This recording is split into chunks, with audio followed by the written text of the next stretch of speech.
Haribol, bienvenue à toutes et à tous. Donc aujourd'hui on va continuer, on va traduire un divertissement que raconte Srila Indradyumna Maharaj. Donc là c'est le premier de la série là. Ça s'appelle un divertissement du soir.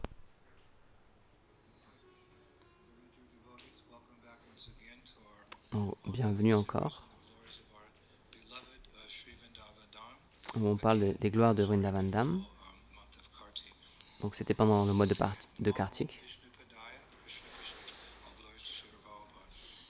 Toute gloire à Srila Prabhupada. L'autre jour j'étudiais un shastra que j'ai cité beaucoup de fois, le Prayo Bhakti Rasanabha, chapitre 9. Et j'ai trouvé un très beau divertissement que je voulais vous partager.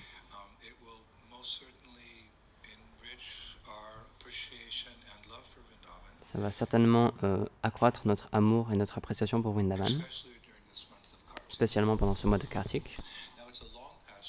C'est un long divertissement, donc je vais en faire un sommaire de la meilleure manière que je peux.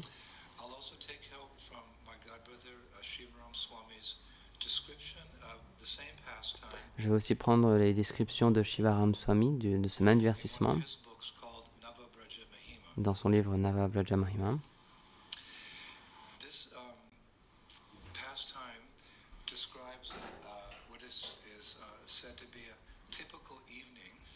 Donc ce divertissement, il raconte ce qui est dit être un soir typique où Krishna et ses associés participent à un festival très opulent. On imagine que ça peut se passer peut-être à Vaikuntha,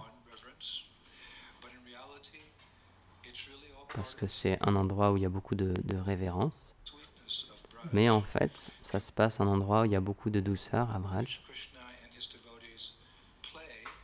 dans un endroit dans lequel Krishna et ses dévots jouent dans différentes humeurs. Donc, il était une fois,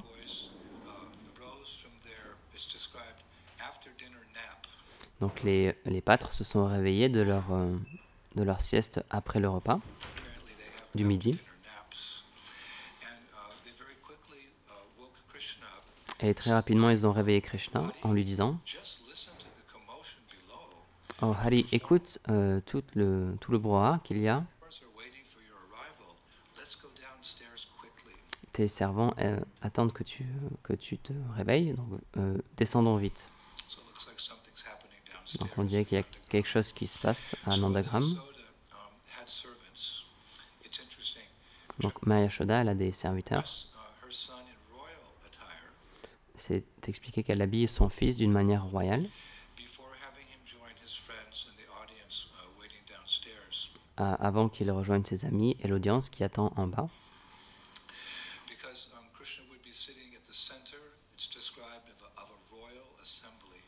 C'est décrit que Krishna il est assis au centre d'une assemblée royale.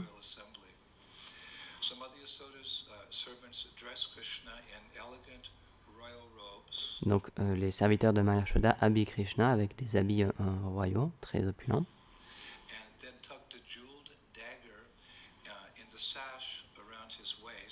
Et ensuite, ils mettent une dague incrustée de joyaux aussi, à sa taille. Et ils mettent de la pâte de santal sur ses membres.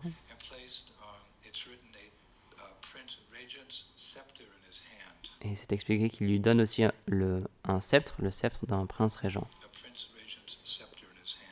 dans sa main. Ils ont fait un nœud avec les cheveux de Krishna, attaché par une ficelle rouge et dorée, et avec une plume de paon aussi.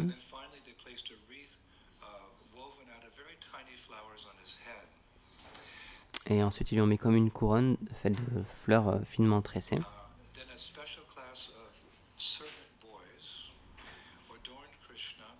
Et ensuite, certains jeunes serviteurs,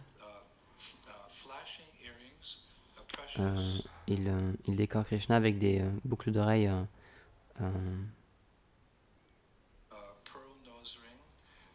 avec des boucles d'oreilles, avec une boucle de nez, quelque chose pour le cou aussi, un pendentif, un pendentif avec des bijoux, qui viennent tous du trésor royal.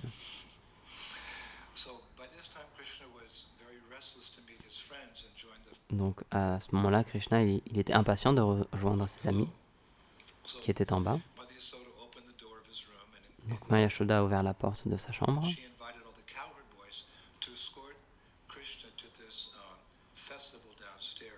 et elle a invité tous les pâtres à accompagner Krishna à ce festival qui avait lieu en bas. C'est décrit que ça se passait dans la cour du palais.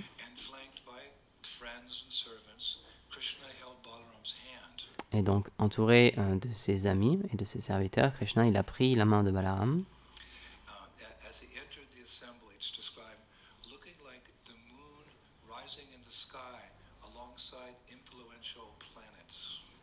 C'est décrit lorsqu'il est arrivé de cette manière-là dans l'assemblée. C'est comme la lune qui se levait entourée de planètes qui ont beaucoup d'influence. C'est à ça qu'il ressemblait lorsqu'il est arrivé avec ses amis.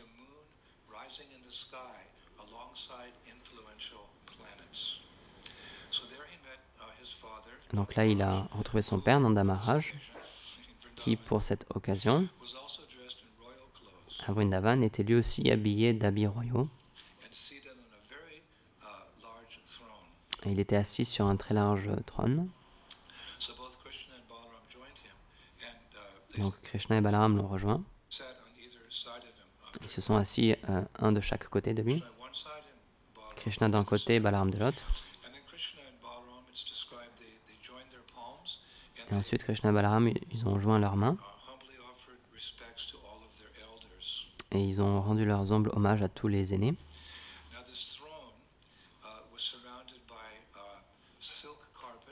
Et donc ce trône était entouré de tapis en soie sur lesquels Krishna et ses amis se sont assis en deux groupes différents. Donc Subal, Arjuna et leurs amis, ils se sont assis à gauche. Et Shridam, Sudam et leurs amis se sont assis à droite.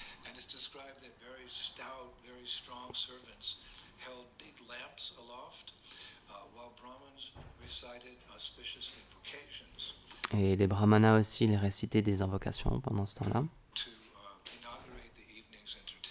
pour inaugurer le début des festivités.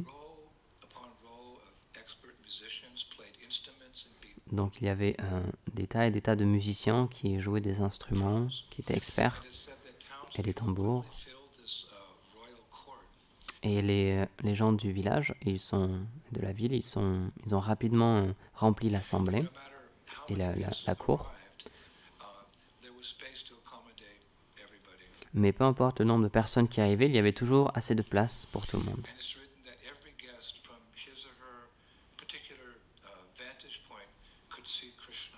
Et c'est expliqué que chaque invité, peu importe là où il se situait, il pouvait voir Krishna.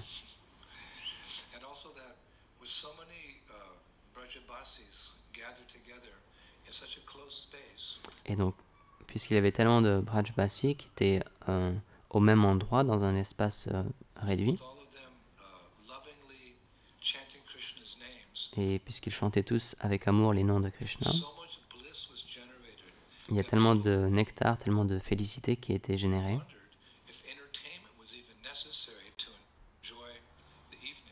Et les gens ont commencé à se demander est-ce que c'était vraiment nécessaire qu'il y ait toutes ces festivités pour prendre plaisir ce soir-là.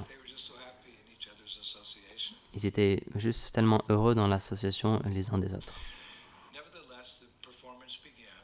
Mais de toute manière, après ça, les festivités ont vraiment commencé. Les poètes ont chanté leurs compositions qui décrivaient les exploits de Krishna avec des instruments musicaux. Et pendant qu'il récitait, il dansait aussi en même temps. Il récitait, il jouait des instruments et il dansait. C'est intéressant. Et donc toute l'audience, les Brajbasis, ils étaient, ils aimaient bien ce que les artistes faisaient. Et donc Nanda Maharaj, il a remercié tous ces artistes en leur donnant des pièces d'or.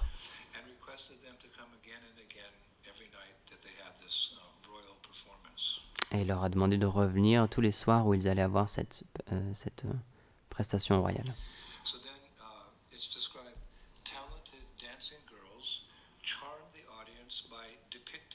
Et ensuite, c'est écrit que des danseuses talentueuses ont charmé l'audience en décrivant les divertissements de Krishna qui tuent des asuras, qui tuaient des démons comme Arista et Vyomasura, et aussi lorsqu'il châtiait le serpent Kalia.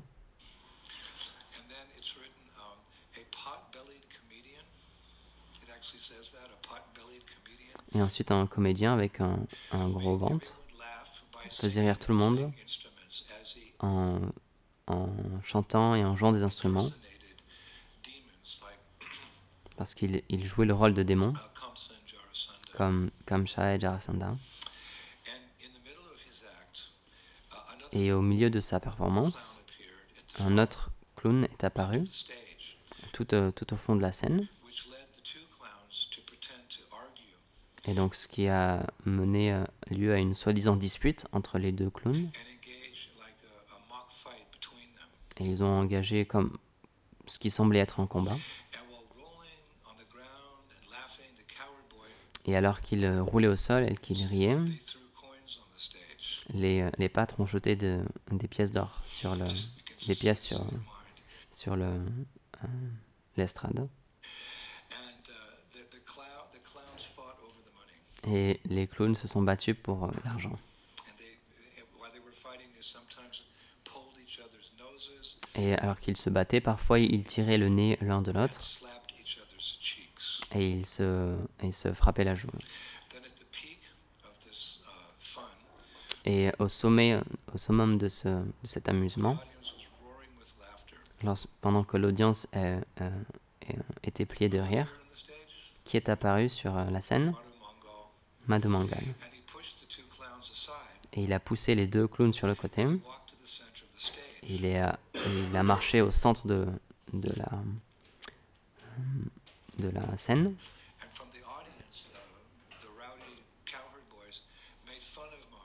Et dans l'audience, les pâtres, ils ont rigolé, ils se sont moqués de Madhu. Et ils lui ont jeté des fleurs. Mais Madhu, il est resté stoïque. Et il a commencé à faire son propre numéro. Avec des blagues qui ont tout de suite, immédiatement fait rire tout le monde. Et soudainement, il a disparu de la scène.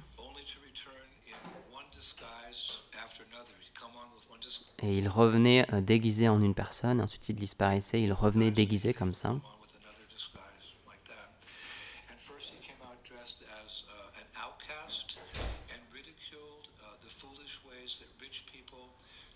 Donc tout d'abord, il est venu avec les habits d'une personne qui n'avait pas d'argent, quelqu'un de la rue, et il se moquait des personnes riches. Et il se moquait des personnes riches qui traitaient d'une mauvaise manière les personnes d'une basse naissance. Ensuite, il est disparu, il est revenu, déguisé comme un voleur. Et il a proféré des menaces envers l'audience, et qui ont fait peur aux jeunes enfants qui se sont réfugiés dans les bras de leurs parents. Et ensuite, finalement, il a jeté son costume et il est réapparu en tant que le très apprécié Madhu Mangal. Et pour son dernier numéro, Il a chanté les gloires des 6 types de nourriture, spécialement les desserts.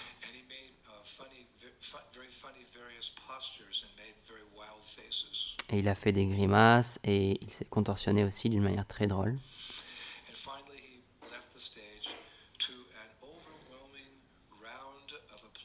Et finalement, il a quitté la scène sous un tonnerre d'applaudissements, spécialement de la part de ses amis, les pâtres. En fait, c'est décrit que Krishna et les pâtres, ils se tenaient le ventre en riant.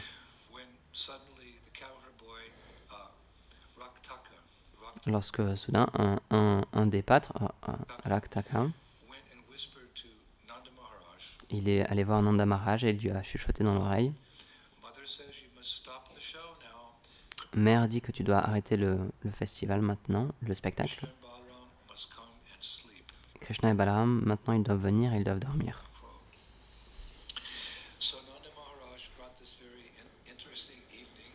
Donc Nanda Maharaj, il a conclu cette soirée très intéressante. Et ensuite, après avoir récompensé toutes les personnes qui avaient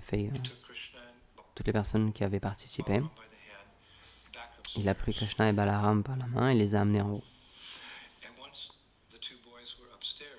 Et une fois que les 2 garçons étaient à l'étage, leurs serviteurs ont enlevé leurs joyaux et ils ont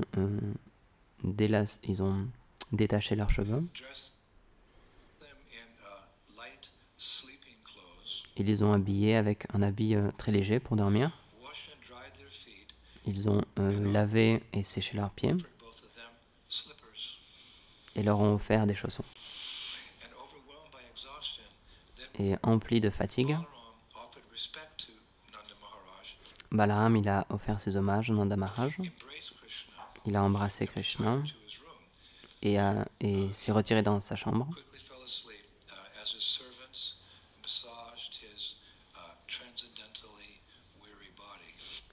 Où il est très rapidement tombé endormi, alors que ses serviteurs, ils massaient ses membres qui étaient transcendantalement fatigués. Donc Krishna aussi, il a dit bonne nuit à son père, Nanda Maharaj, et il s'est couché pour dormir dans sa propre chambre. C'est expliqué que sa chambre, elle avait été fraîchement lavée, séchée, et il y avait une odeur d'encens aguru.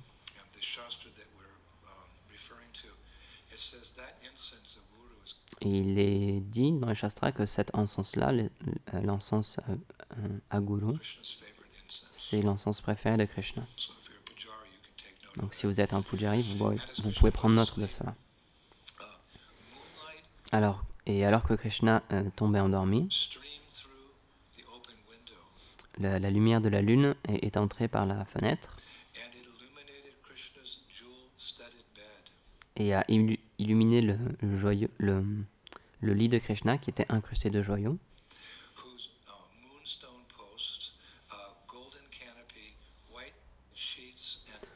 Il y avait le toit, le dessus du lit était doré. Il y avait des draps blancs. Il y avait coussins très doux. Et tout ça, ils ont illuminé l'endroit où Krishna se reposait. Tellement de beaux détails. Et je lisais que perché dans un coin, il y avait un couple de perroquets verts qui ont ouvert leurs ailes pour accueillir Krishna. Et ensuite se sont rapprochés pour dormir parce qu'ils s'attendaient à ce que Krishna lui aussi aille dormir. Mais Krishna s'est immédiatement réveillé. Il s'est levé et il a marché vers le balcon pour apprécier la douceur de la nuit de Vrindavan, en concluant que c'était la meilleure atmosphère possible pour ses divertissements. Il est retourné dans sa chambre et prenant to lean back, je sais ce que c'est, mais il s'est appuyé sur son coussin, sur un coussin. Il a fixé son mental sur Srimati Radharani, sur le visage souriant de Srimati Radharani, et graduellement il s'est endormi, alors que certains serviteurs intimes lui massaient ses pieds, et que d'autres l'éventaient. Et c'est écrit qu'en quelques minutes, la déesse du sommeil s'est emparée des jeunes serviteurs,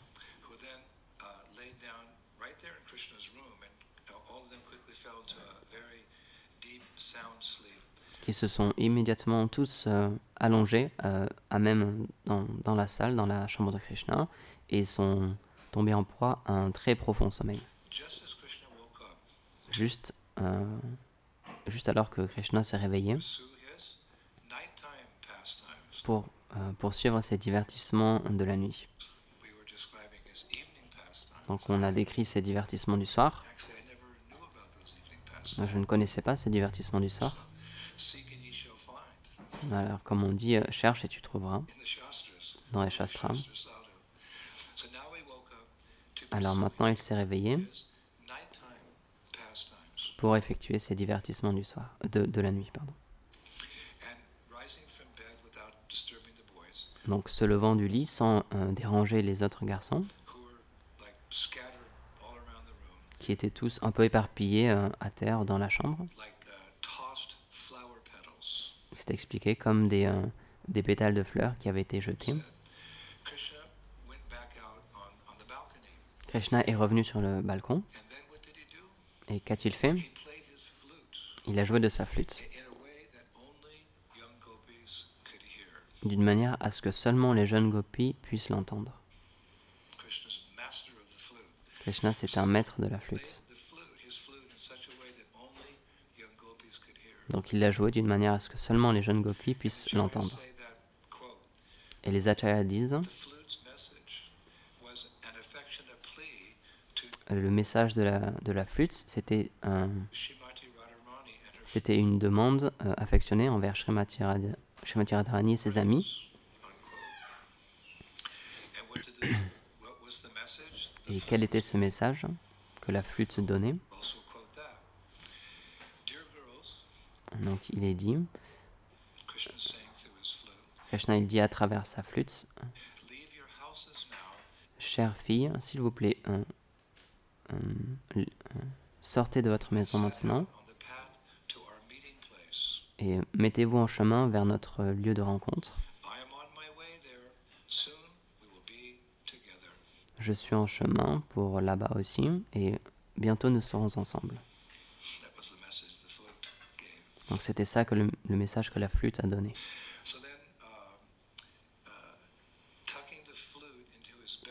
Et ensuite, mettant sa flûte dans sa ceinture, Krishna a sauté du balcon.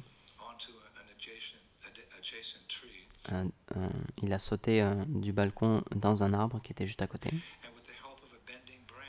Et avec l'aide d'une branche qui était courbée, il a glissé vers le sol.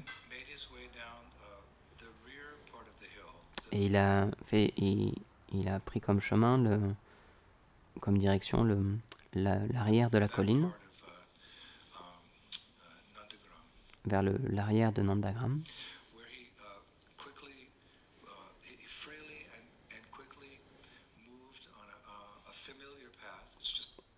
Et de cette manière-là, très rapidement, il s'est mis en marche et très facilement sur un chemin qu'il connaissait et qui se dirigeait vers les berges de la Yamuna, où est-ce qu'il rencontre souvent les gopis.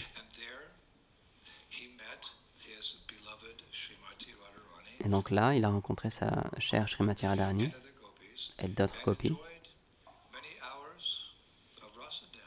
Et avec elle, pendant plusieurs heures, ils ont fait la danse rasa.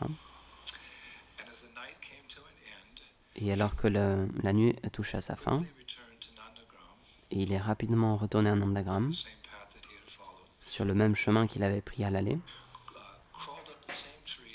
Il est monté au même arbre qu'il avait descendu auparavant. Et il est remonté sur le balcon qui était attaché à sa chambre. Et ensuite, d'une manière très silencieuse et très doucement, il est retourné dans son lit pour dormir seulement pendant 1 heure. Avant que Mère Yashoda, 1 heure plus tard, vienne et le réveille en disant « Mon cher fils Krishna, lève-toi. Je sais que tu es très fatigué parce que toute la journée tu gardes les vaches et tu joues avec tes amis, donc tu dois être très fatigué. Mais lève-toi mon fils, regarde, le soleil se lève. » C'est comme ça qu'elle le réveille. Mais elle ne sait pas tout. Quel merveilleux divertissement décrit dans nos shastras. Donc on va s'arrêter aujourd'hui. C'est une classe assez courte parce que c'est Kartik. Donc il y a beaucoup de choses à faire puisque c'est Kartik. Donc on va s'arrêter avec 2 versets de Srila Prabodhananda Saraswati, de son livre le Vrindavan Mahim Amrita.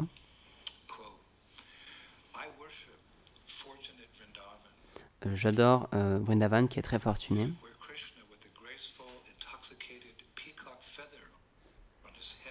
où Krishna qui est gracieusement intoxiqué avec une plume de paon sur sa tête,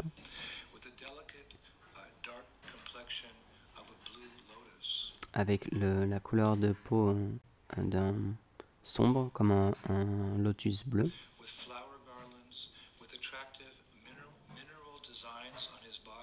avec des guirlandes de fleurs et des dessins aussi sur son corps, et avec un collier de baie gunja, manifeste sa beauté.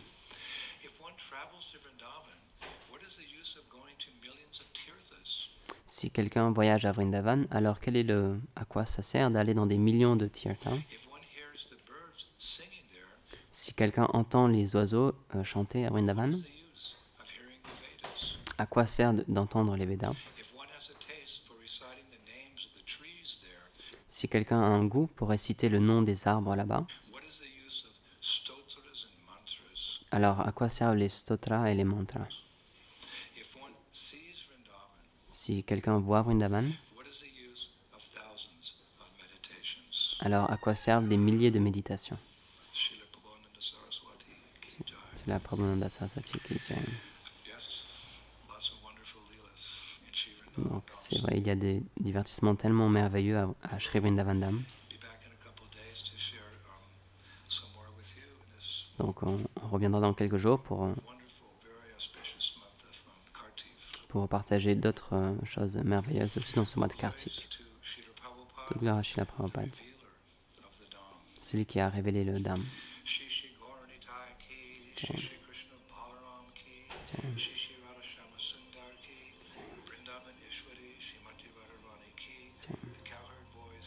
Les pâtres qui jai.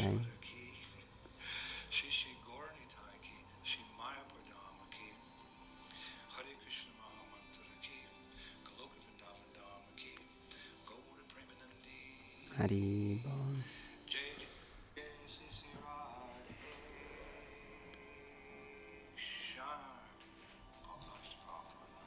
Jai. Shri Indravana Maharaj ki jai.